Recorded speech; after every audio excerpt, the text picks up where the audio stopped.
So I changed all this. So basically, the loading is now in its own room. It loads the tscene files, but if it can't find them, it loads JSON files, and then it changed the room, and the change room now is less. And I probably just have to check to make sure that the current room is not equal to null, and then it should be fine. In fact, I shouldn't need to do this extra thing here, but I'm gonna fix that later. Okay, so basically, I moved rooms out of scenes and put it in right directly into resources, and then scenes is separated, and now this does both the tscene files and the JSON files. Okay, and then of course like I said, the loading for the JSON is within the room node itself. Okay, and then so this is what happens, right? So this is normal. These are tscene files that I'm using. 2, okay, 0. Right now, if I do 2, this is the first one. Enchanted Lands Magical Resort, sold to a mysterious figure by the rule of the kingdom. Figure named Max. Blah blah blah blah blah. Hit 1 if you wish to go to home-hubert.search. And these are just they'll eventually be, if you want to go to Hubert's home or something, or hit 1 to go to Hubert's home because it's not a choice in here. Now we're on page 2, and honestly, I should probably somehow put a title in here too. But I think you can just do that in the text. But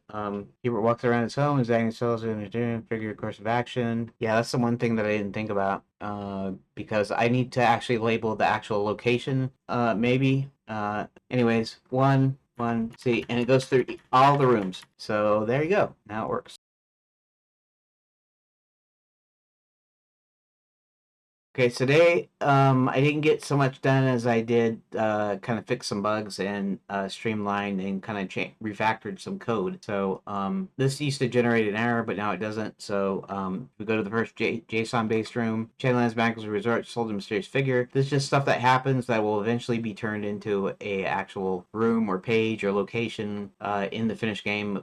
It'll have like full narrative and stuff. But right now you can actually go through and run through the whole story by just hitting 1, because each page it has a link to the next page. And then of course 0 to quit like normal. And then this allows you to still use tscene files, and and everything goes fine there. But the few changes that I changed a room manager. So in here it loads the tscene files, but now I have a doors array in the room class. So it actually adds that. And since these children, these door children here are already added, I just appended them to the doors array. So now I can access the doors array. And then here, change room just loads the room, and then be the room name, and then sets the current room to the new room, and adds the child, and it changes it, and that's work. The input function is a little bit different. Now it's getting the doors that are already stored in the doors array in the room. So it doesn't directly access that anymore. And then also it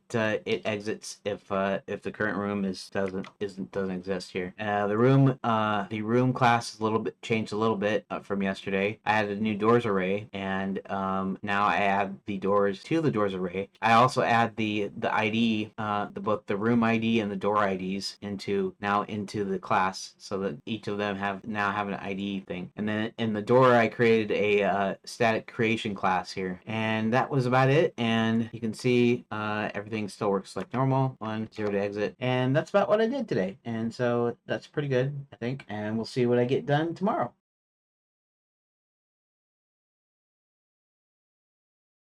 Okay, so a short one for today. I didn't actually physically get a lot done, but what I did is I was looking for a way to visualize all the rooms. I got 92 rooms.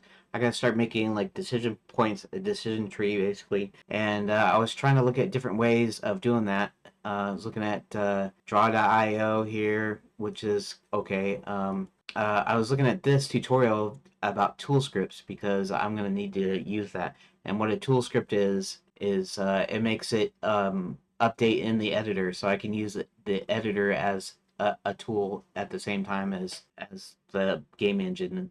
Basically, it can update some stuff in real time, and it will update in the editor. So I did that, and this was another thing that I was looking at. YEd is another graphing tool. Apparently, it looks like it's free, I think, here. Yeah. So anyways, new diagram, and then you can drag and drop stuff in here. And anyways, so yeah, started talking to Grok and started realizing I want to use the redot editor as sort of a layout tool to visualize everything and to be able to create rooms. One thing I didn't talk with it about is about saving rooms back out, because I'm going to make rooms in it, and then I'm going to save it, and then it's going to save the rooms back out to disk. But in any case, I just basically finalized what I'm going to do, and how I'm going to do it, and Grok was just helping me. So yeah, so I didn't get physically get anything done today, but I got a clear plan and clear goal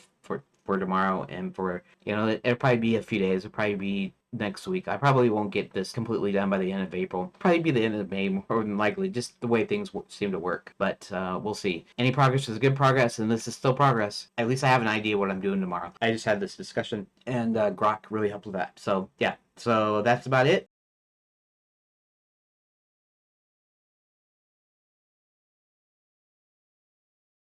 Okay, here I am just starting to create a tool script called Editor Map, where I load all the rooms and display them in the editor. And they'll go in the 2D workspace once I have a visual representation, which I didn't have. Uh, and when I first switched my room class to from a node, descending from node to node 2D, it wouldn't work because it was still saving the scenes, the T scene files, as node, not node 2D. So I had to manually change each of the scene files to node 2D instead of node, and then resave them. And that's pretty much all I did. And everything's showing up, and it's all good.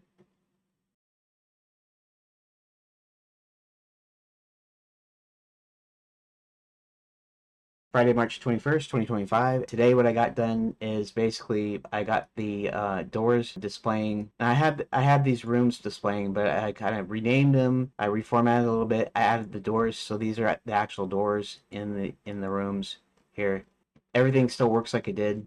I modified this a little bit so that the doors were labeled and everything's labeled and working. And then I renamed the scenes to correspond to the JSON room names as well. So, anyways, that's what I got done today, and we'll see what happens next week.